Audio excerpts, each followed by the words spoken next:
Hey all, here at OS Reviews, you're watching our hands-on review of freecube. This is a really innovative accessory that is designed for smartphones. It can be used to charge your devices. It has smart USB chargers, standard AC chargers for laptops, larger devices, and it has a smart speaker built on in as well, and smart lights, which you can control using a companion app.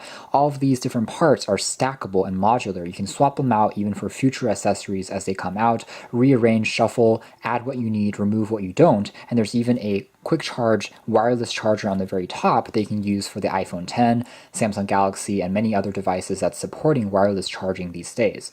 This is a product that is currently on Kickstarter right now if you want to back them up, and it's slated for a release in the next few months. It also is going to retail for around under $80 or so, depending on the kit and the version that you pick up. So definitely a very cool idea that doesn't take up too much space but tries to combine multiple products into one.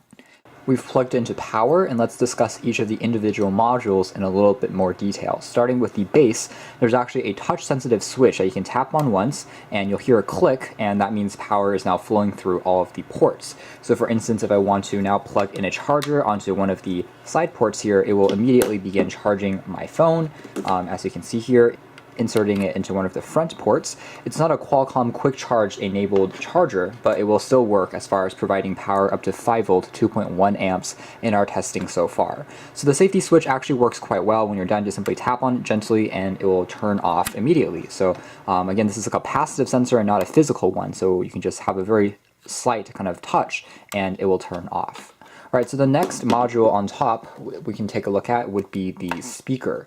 And again, these actually connect to each other using magnets, and they're actually pretty powerful. There is an additional accessory right on top here, which you saw previously for the base, that can cover it up to make it look smaller when you don't need to add any other modules. They actually still work on the other modules as well, so I can cover this up and transform this into just a regular little Bluetooth speaker if I wanted to.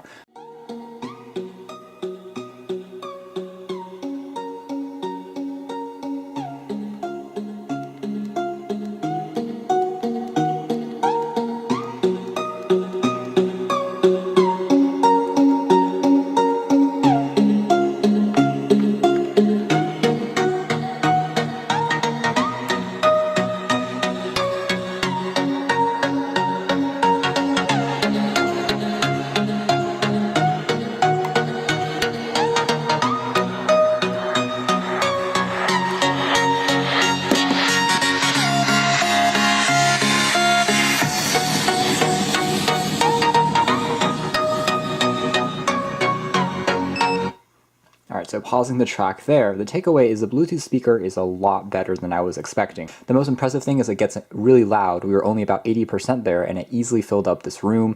Furthermore, it also packs sufficient bass. It's a little surprising on such a small unit, but there is a pretty powerful passive radiator on here. It's not really advertised since it's designed mostly as this modular concept, but the speaker itself, again, really rumbles and shakes at the lower frequencies. So if you're listening to EDM music with bass drops, if you're watching movies, action films, then you really feel the sound come to life. The fact that we have grills all the way around also means that sound is actually pretty even as far as coming out from all angles. So if you just put this in the center of a room or a desk, it will easily fill up space and people around it will all be able to enjoy the music without any problems. You can see there that it also has a built-in battery pack, so I can remove it from the module and it will still be functional, which is pretty cool. And as you can see here, I can turn off individual modules and they don't affect the performance of the other ones stacked on top. So for instance, right now the bass is turned off, but we can still listen to music using Bluetooth, and also we can turn this off and still use a light, so that same concept applies. I can put back the magnetic cover on the top here just to make it look a little cleaner, and the light is actually activated or turned on using touch-sensitive commands as well. So everything on here is basically turned on or operated using a capacitive sensor. On the light, you have to tap on two of the sides to turn it on, and when it is on, it's a pretty even glow. It's an LED light that will remember the last color that you set it up to. So right now we are at red, and I can also tap on it again to make it a little bit brighter, and then once more to make it the brightest. This flickering that you see is only because of the frame rate of the camera. It's actually not noticeable in real life. You can also hold on the light for a few seconds to activate a glowing mode or demo mode that will slowly go through all of the individual colors. If I like a specific color, such as purple, I can also tap on that particular color so that it will remember it and will stay on that color the next time that I set it up. Again, I can change the brightness, or I can hold to go back into this strobing light effect mode. Again, it's more suited as just a smaller piece that adds a little bit of color to the background rather than something that can be used for reading or doing work on a desk. All right, so if we go into the next module now, turning back the lights, we can remove the magnetic cover and pop on the Qi charger. So there's a small LED that you'll see blink once. That means power is now flowing through. So when you first snap a module onto the base, it may take about 2 to 3 seconds for it to completely power on and be functional. To test out the Qi charger, I'm going to put a compatible phone on top, and you'll see this light now turn green. You also see the LED on the phone start to flash, so it's begun to charge. The LED can also turn red as well, and that simply means that the contact isn't really secure.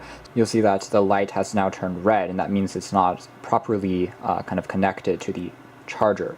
But performance is otherwise still pretty good. It's going to take you a little longer than a wired charger, of course. So an average Android phone will charge up in around 2.5 hours. That's compared to maybe 2 hours or an hour and a half if you simply use the USB ports. The benefit, though, is of course you don't have to fumble around with cables, especially in the dark, and you can simply just plot it down onto this mat and everything works as is. Of course, it's also going to be functional with the latest generation of phones, including the iPhone X, the Galaxy S9, so all of those devices can be used and they are pretty functional on this mat. So that's more or less it as far as the freecube is concerned. I think the concept of adding features that you need and removing those that you don't is very clever, and also opens up more possibilities for future accessories that don't have to be quite as detached from what you already own. So there's a lot of potential here, especially since we never really saw the modular concept realized fully on smartphones. Hopefully at least we'll see on other types of electronics like the freecube, which is a very promising start. And I'm excited to see what the company brings out next in terms of further and newer modules. So you can check out more details about freecube in the links down below, but for now this has been our video. Thanks for watching here at OS Reviews.